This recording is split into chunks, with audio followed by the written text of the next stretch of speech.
Tossing Grenades at Windmills podcast. Greetings from Four Worlds News Service. Good morning, Robot 1. Good morning, Robot 2. How's it hanging? It's not. I didn't screw it in this morning. Ha ha ha ha ha ha. Alright, let's start. In Terra today, the forces of President Pauly are lining up at the Texas border as various resistance groups from around the country are congregating in Austin, Texas to coordinate their strategy. Since Texas failed its latest attempt to separate from the United States, they are still technically part of America, but they have long been another country in all but name since the United States generally has little desire to spend the money to occupy or formally tame the country. Though President Pauly has been talking about building a wall between America and Texas. Right now though that wall consists of a wall of disco zombies in front of American Sherman Mark II tanks. In Earth, a machete-wielding conservative terrorist was stopped by EP Blinger Meyer's counter-fascism squad. The thing is, most often travel between worlds requires a level of disguise, so in this case the University of Kentucky mascot took a lava lamp and beat the machete-wielding fucktard senseless. Terran psychics have been helping the counter-fascism squad know where to place their agents, and it has been working quite well. No one was actually killed, though there are so many conservative terrorists that it is tough recruiting enough agents to counter them all. Back to Terra. The Council of Resistance in Austin is considering a constitutional convention to be ratified by shadow governments all across the country. There are three schools of thought: breaking up the country so that disco-infected regions are freer to use more vicious rules of engagement on disco zombies, a unified American plan that focuses on one region at a time, and simply walling off cities, since rural areas are the most infected by disco mutants, and enacting a wonderful liberal policies that would finally be possible without the influence of polyester or the Koch brothers. In Terra, the Kochs have manipulated the Red Party into supporting their music and pollution empire. Polyester was able to infect the population using mutagens provided by their companies. Why oh why doesn't Terra have its own Captain Planet?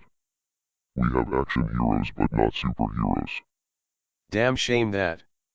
On Earth, efforts by Twitter to destroy the resistance against Trump continues. Well-planted Russian agents have infiltrated the company and are allowing Russian agents to pretend to be Clinton supporters attacking Bernie supporters. EP Blinger Meyer's agents have been unable to get a counter-agent into Twitter, and many Terran resistance scientists believe that Twitter may be employing satanic rites to identify anyone with a soul trying to get inside of the company. Journalist Drowning Diego, whose Twitter account was recently snuffed by Twitter, is quoted as saying, "Their guilt in protecting climate deniers is unquestionable. I am going to be submitting witness statements to several state attorney generals as well as the EU. Obviously I won't bother with racist Jeff Sessions. More power to you, Mr. Diego." We look forward to your success. Meanwhile on Terra, Rhombus Takes has been trying to find allies in the fight against President Pauly in the Bridge to Everywhere.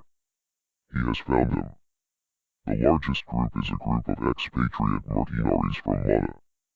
These former soldiers of Zion realized that there were problems on the recent clampdown on all forms of artistic expression. The yokel prophet has declared that all forms of fiction warp the world and that imagination is highly dangerous.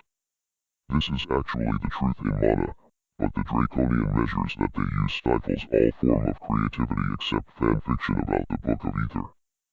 As long as members play songs that are approved by the prophet, they are fine, but those who make up stories that are not about the Book of Ether might have themselves put into a camp. The mercenary are currently en route to Texas to take part in the Council of Resistance. A few other individual agents from Gaia and other worlds than these have come as well. Rhombus reports that the bridge is getting more difficult to enter from a path from other than the Four Worlds. On Earth, the Congress recently passed a repeal of the Health Care Act that made all kinds of pre-existing conditions suddenly apply to sick people again. Mana, which allows no imagination whatever, has single-payer health care. Gaia, which is infested with Lovecraftian nightmares, has government-subsidized insurance that makes it cheap for everyone in the American empire. Terra has non-profit insurance that makes everyone covered. In America, a lot of other countries have single payer. While an actual Satan was not available for comment, we were able to reach out to the demon Screwball. Yeah, we like to corrupt people. That level of evil is just, you don't do full-on satanic. That's not how you get the awards. You have to do subtle and kill people a little bit at a time, like an axe murderer or serial killer. Full-on concentration camp murder is just, it's like Gallagher level with watermelons. It is so stupid. When asked if the Congress was demonically possessed, Screwball felt this was unlikely.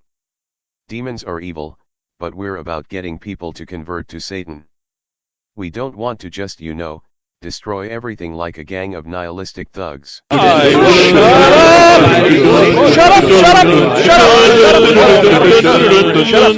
Shut up!